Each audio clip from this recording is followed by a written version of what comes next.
স্বৈরাচার সে আমাদের ভোটের অধিকার কাড়া নিচ্ছে।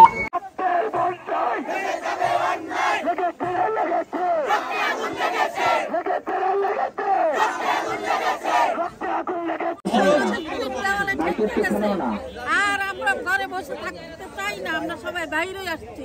এই স্বৈরাচার সরকারের আমরা পতন চাই, আমরা পতন এই যে প্রকাশ করতে আসলাম এখানে। আচ্ছা আচ্ছা, আমরা চাইতেছি স্বেচ্ছা যাক, যদি না যায় তাকে দইরা তার বিচার করবো আমরা এই বাংলার মাটিতে।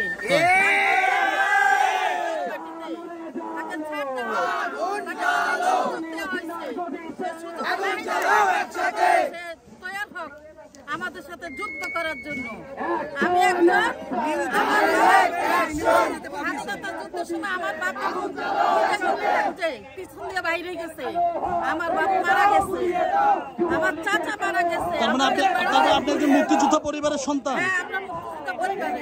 আমাদের ঘরে আগুন দিছে, আমাদের পুকুর বাড়ি পুড়াইছে, আমাদের অনেক ক্ষতি হয়েছে, কিন্তু আমাদের খবর কেউ নেই।